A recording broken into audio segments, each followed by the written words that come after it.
Goeiedag geliefde. Op hierdie donderdag gesels ons oor een van die wonderlikste tekste oor God se wysheid en ook ons wysheid wat ons in die Bybel kan raak lees. Dis 1 Korintiërs 1 vers 18 tot 25. Die boodskap van die kruis van Christus is wel onsin vir die wat verlore gaan. Maar vir ons wat gered word, is dit die krag van God. Daar staan tog geskrywe: die wysheid van die wyse sal ek vernietig en die geleerdheid van die geleerdes sal ek tot niet maak. Waar is die wysgeer van hierdie wêreld nou? Waar die skrifgeleerde? Waar die slim woordvoerder? Het God nie die wysheid van hierdie wêreld tot onsin gemaak nie? Dit was die bedoeling van God in sy wysheid, dat die wêreld nie deur geleerdheid tot kennis van hom sou kom nie. Daarom het God in sy goedheid besluit om deur die prediking wat vir die wêreld onsin is, die te red wat glo. Die Jode vra wondertekens en die Grieke soek wysheid. Maar ons verkondig Christus wat gekruisig is. Vir die Jode is dit 'n aanstoot en vir die ander is dit onsin, maar vir die wat deur God geroep is, Jode sowel as Grieke, is Christus die krag van God en die wysheid van God. Wat vir die wêreld die onsin van God is groter as die wysheid van mense.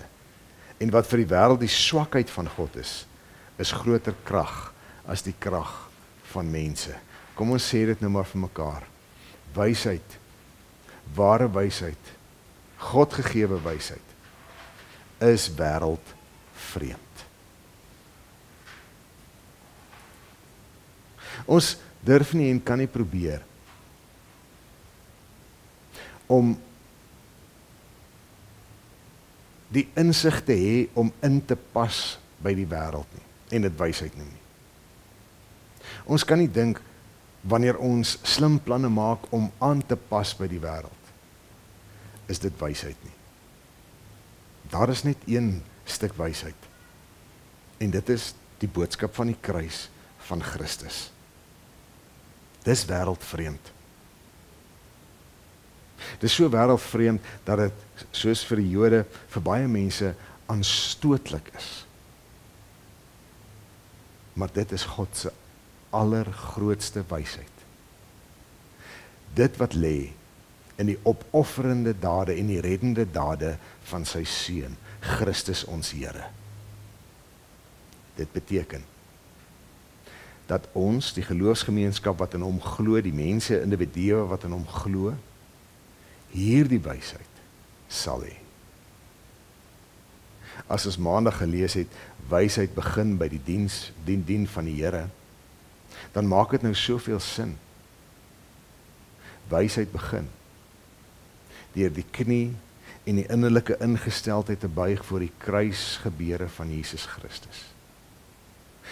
Voor die kruis ingesteldheid, soos Jesus Christus sin was, toe hy bereid was om te vergewe, toe hy bereid was om so lief te hê, dat hy sy lewe sou aflê, sodat iemand anders gered kan word.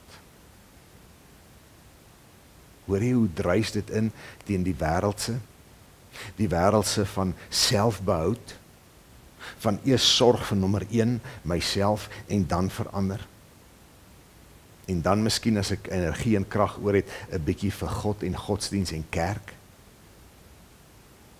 Daardie is wêreldse wysheid. God se wysheid is groter krag as die krag van mense. En is wêreldvreemd. En so word ons aangemoedig om maar 'n bietjie wêreldvreemd te wees. 'n Bietjie wêreldvreemd op te tree. Te dink en te doen. Nie altyd te wil inpas en aanpas. En goed te wil doen om gewild te wees nie.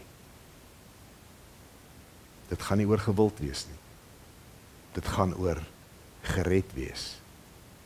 En geredde mense is in Christus wyse mense, wat die wysheid van Christus se kruis kan doen. As ons daarby kom, het ons wysheid. En dan maak kennis nie soveel saak nie. Net hierdie kosbare wysheid. Mag jy dit altyd in jou lewe hê. Shalom.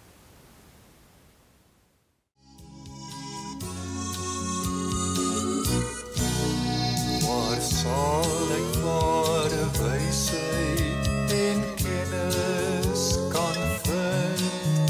Hy praat in sagte stilte en deur storm